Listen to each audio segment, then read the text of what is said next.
Pagi semua, terus kita rayakan anugerah kehidupan. Saya jalan kaki meninggalkan gereja Yohanes Rasul Wonogiri.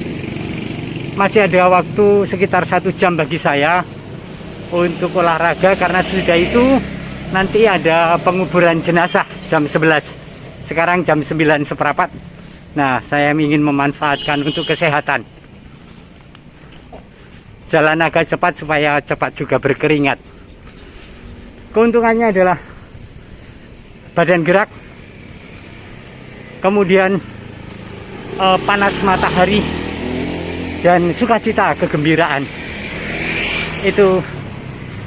Sementara ini saya mendengarkan lagu female jazz, sangat indah sekali. Senang sekali. Ini kantor bupati. Tuh. Dan kalau kita lihat, ini adalah alun-alun Wonogiri.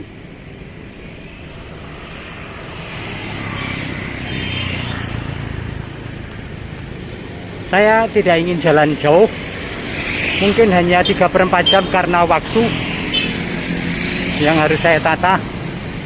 Sore nanti saya ingin menyapa tanaman-tanaman saya, anggur-anggur saya, dan juga tanaman hias. Malamnya saya akan ke kapel lain untuk merayakan Ekaristi, memulai peringatan arwah, dan kemudian sesudah itu saya akan persiapan untuk koronka sebagaimana setiap malam. Ya, oke, kita ikuti perjalanan jalan kaki saya ini. Saya akan menyeberang jalan aman.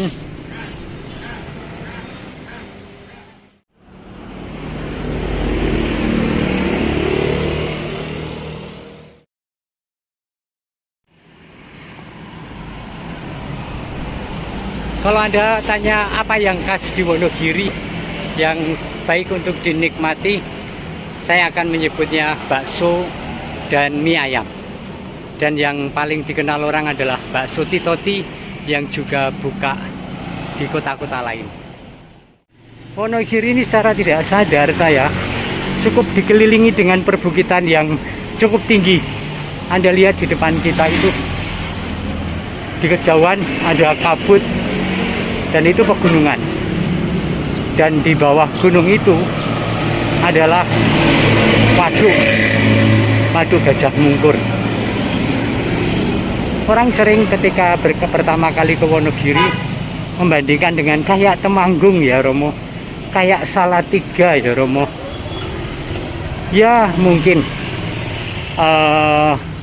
kontur-konturnya, tetapi tidak di ketinggian. Karena Wonogiri ini tidak ada di ketinggian seperti Temanggung atau Salatiga atau kota-kota Magelang dan seterusnya. Ini kota yang sebenarnya di tanah yang sekitar 100 meter di atas permukaan laut, seperti Jogja juga atau Klaten. Hanya bukan datar tapi perbukitan, tapi tidak di dataran yang tinggi. Jadi kalau soal panas, di sini juga panas, tetapi tidak berarti kemudian lembab dan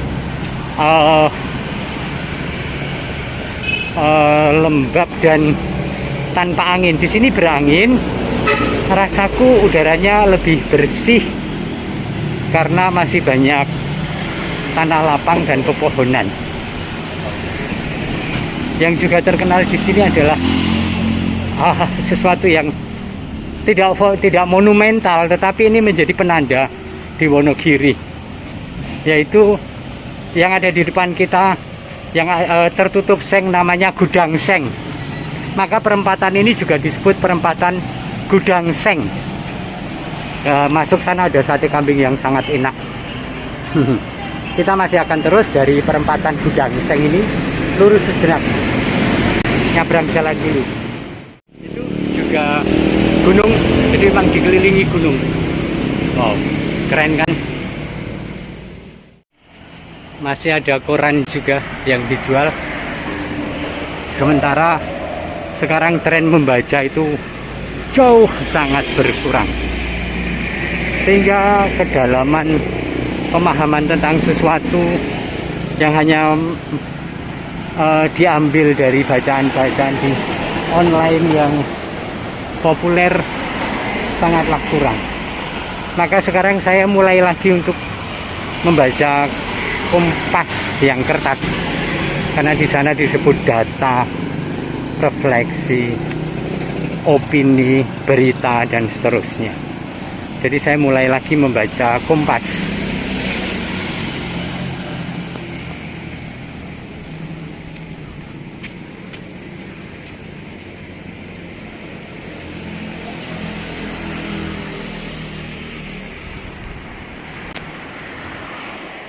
Sudah ada di depan Polres, dan bangunan tingkat kiri jalan agak jauh itu adalah SMP 1. Itu artinya di depan Polres ada lapangan dan ada warung kecil, emplek-emplek, angkringan. Saya mau ke sana membuat kejutan pada yang ada di sana. Mudah-mudahan buka sih.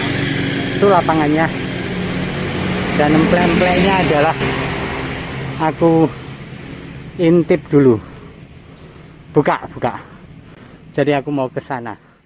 Itu SMP 1, depannya lapangan. Bentong ini. Nah, dan saya akan masuk ke lapangan untuk ngopi sebentar. Nih, masuk ke kanan. Dan kemudian aku lihat warung sudah buka, maka saya akan ke sana. Nih, warungnya Mbah Gito. Halo Mbah Gito. Kula nun. Bu Ninis. Selamat pagi. Nah, saya sudah sampai di warungnya Pak Gito lan Bu Ninis. Pak Petrus Sugito, ini namanya Petrus Sugito yang punya warung. Saya pernah syuting di sini di pinggir lapangan dan emplek-emplek. Iki kaya nyandangi kaya ibu direktur nih ya tetep emplek-emplek. Tapi ini laris ini, jangan, puji Tuhan ya. Nah, saya tidak ingin ngobrol soal warungnya, tetapi Pak Gito ini memperkenalkan pertama itu saya dari Rowo Seneng, Romo. Memang panjenengan dari Rowo Seneng? Terus tiang sepuh kan kerja di pertapaan. Oh, jadi tiang sepuh panjenengan itu dari mana? Mana bapak menika saking Romoko, Wonogiri, Romoko. Terus kemudian ibu dari Solo. Solo. Dari Solo. Kapan mereka ke Rowo Seneng? Kemudian kan bapak sama ibu itu nikah tahun 48. 48, wow, oke. Yang menikahkan Romo Puspo. Romo Puspo ya, sudah situ, oke. Ya. Yang kemudian Romo Puspo kan juga ke pertapaan juga akhirnya. Oh gitu. Iya. Terus di sana sudah kasih tempat tinggal, kemudian ya fasilitas lain-lain sudah dikasih semua termasuk dan macam-macam bapak sama. Oke. Nah, kemudian akhirnya terus tahun ya itu sekitar tahun 59 atau 60 dijemput dari Rowo Seneng dibawa ke Rowo Seneng. Rowo Seneng. Semarang ya. Oke, terus jadi driver terus apa serabutan apa jadi? Di Rowo Seneng jadi driver. Driver tetap ya. Juga, ya. Ya memang. Mobilnya kan Unimog. Wow, Unimog Mercy. Iya, Mercy yang dari wow, itu. keren. Waktu itu kan di pertapaan kan waktu itu ya Romo kebanyakan Romo dari Belanda. Jadi yang Romo Belanda itu Romo Sylvester. Itu ya sekarang udah ada semua itu. Semua Romo Aloysius. Oke. Romo Bartolomeo. Terus panjenengan itu di situ hanya sebagai anak ya hidup di situ, bapaknya yang bekerja, atau panjenengan pernah juga makaryo di pertapaan? Saya enggak ya. Kan gini Romo. Jadi saya dikasih tempat tinggal. Waktu itu memang yang sekarang untuk museum itu, museum pertapaan itu dulu itu kandang sapi. Jadi satu sama kandang sapi. Jadi waktu itu sama keluarga saya. Ya di situ bapak sebagai driver, kemudian ibu ayah ibu rumah tangga waktu itu rumah tangga sama anak-anak tinggal di situ semua. Kemudian bapak ya setiap biasa tiap pagi nganter susu ke Temanggung. Ya rutin, pekerjaan rutin. Nah, saudari-saudara, kita menyebut nama Rowo Seneng. Anda tahu apa yang sedang kita bicarakan? Yaitu sebuah pertapaan Katolik, tempat orang-orang yang merasa terpanggil mengabdikan diri dalam doa bagi dunia. Jadi ini orang-orang yang dipanggil bukan untuk bekerja di suatu institusi atau sosial atau kemanusiaan, tetapi memang tugasnya sepanjang hidup adalah berdoa. Maka dibutuhkan orang-orang yang tangguh, yang memang terpanggil untuk hidup doa sepanjang hidup, dari pagi sampai malam. Tentu saja tidak duduk terus berdoa, tetapi mereka juga menghidupi diri dan komunitasnya dengan aneka kegiatan. Tetapi hanya cukup untuk menghidupi diri. Mereka tidak memperkaya diri atau investasi atau punya perusahaan-perusahaan yang untuk dikembangkan. Enggak. Maka mereka berkebun, memelihara babi, memelihara sapi. Mereka itu adalah semacam bruder atau frater yang dipanggil untuk hidup berkomunitas, lajang, maka semangatnya pasti hidup selibat juga. Dan mereka ada di dalam biara itu kurang lebih seumur hidup dan menahan diri untuk membuat rame dengan tutur kata, tetapi lebih banyak waktu dan konsentrasi untuk berdoa. Doa untuk Anda, doa untuk saya, untuk gereja, untuk perdamaian dunia, dan untuk intensi apapun. Tempatnya sangat sejuk. Anda harus ke sana, harus pernah suatu saat ke sana. Temanggung. Anda bisa googling. Pak Gito tentu ada banyak pengalaman bergaul, kenal, mengikuti acara para rahib itu. Kita menyebutnya kan rahib frater, ya toh? Pasti panjenengan punya beberapa kesan yang positif melihat hidup mereka. Nopo niku? Ya, sejauh panjenengan ngerti. Mereka benar-benar sangat terkesan sekali dengan para rahib, terutama yang dari waktu itu dari Belanda ya, dari luar itu. Itu sangat benar perhatian sekali gitu. Sangat dengan anak-anak, dengan orang-orang yang tidak mampu di wilayah sekitar dari Rowo Seneng gitu. Jadi mereka betul-betul selain berdoa itu juga bekerja keras juga gitu. Bekerja keras juga mereka. Bukan untuk dirinya, tapi juga untuk masyarakat sekitar. Iya. Ada yang di kebun, ada yang ngurusin sapi, sapi perah, ya, babi, kemudian yang macam-macam lah peternakan di sana. Sekarang bikin roti segala loh. Nah, untuk sekarang itu lebih fokus ke bikin roti, sama susunya itu sudah dibikin fermentasi. Fermentasi, kemudian ya juga dikirim ke mana-mana, bahkan sampai Jakarta juga. Iya. Roti sama susunya. Dari cara hidup mereka yang dari kapel ke kebun, dari kebun ke kamar untuk istirahat, dan begitu lagi, panjenengan mengagumi apa? Saya sangat kagum dengan doa-doa mereka. Yang benar-benar dalam situasi yang sangat genting itu benar-benar perasaan jiwa.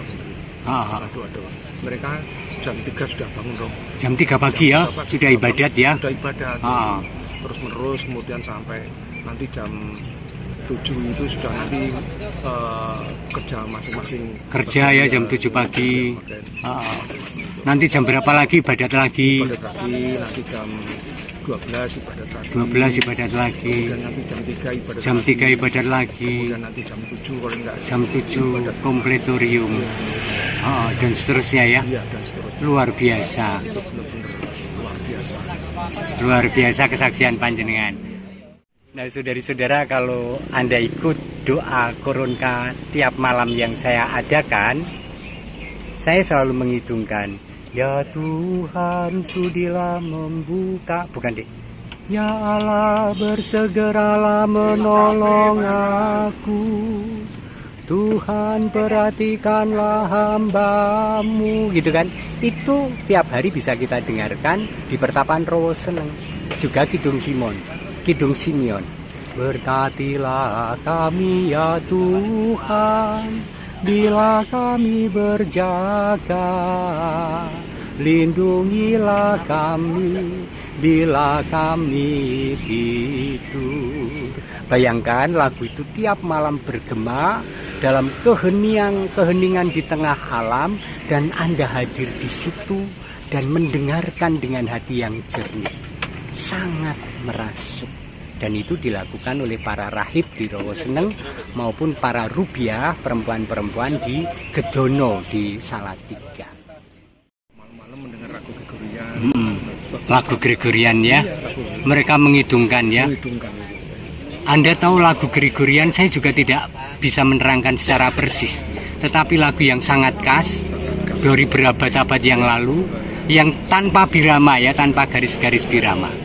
Tetapi kayak dua bapak kami itu Gregorian, Bapa kami yang ada di surga, gitu kan, dimuliakanlah namamu. Atau juga yang saya kidungkan tadi adalah lagu Gregorian. Berarti kamu panjenengan sangat mengesan dong mendengar lagu-lagu itu. Iya, apalagi kalau malam-malam itu kan di pertapaan kan pas hidung-hidung itu di. Iya, malam-malam ya. Sangat menyentuh. Betul-betul lagu itu. Bagus sekali. Biasanya di Rawaseneng juga ada tamu-tamu yang datang. Ya. Panjenengan punya kesan apa pada umumnya dengan para tamu itu? Mereka itu memang datang kebanyakan karena untuk retret ya, retret mereka itu. Mereka mengatakan sangat senang dong tinggal di Rawaseneng karena suasananya yang hening, yang bagus, untuk introspeksi. Iya. Bagus sekali. Nah, dan sekarang ini untuk para penginap, Rawaseneng menyediakan kamar-kamar yang sangat bagus ya. Kalau saya menyebutnya kelas lah, ya kelas itu sudah kelas lah untuk hotel. Murah, tetapi lebih dari itu, kenapa saya mengatakan Anda wajib datang dalam suatu hari hidup Anda? Karena Anda akan menemukan Tuhan. Dan Anda akan enggan untuk pulang, ataupun kalau pulang ingin kembali lagi menikmati keheningan, lagu-lagu, dan doa. Ngaten nggih Pak kita nggih. Matur nuwun wekdalipun nggih Pak nggih. Berkah dalem. Mugi-mugi Gusti tansah berkahi romo. Amin.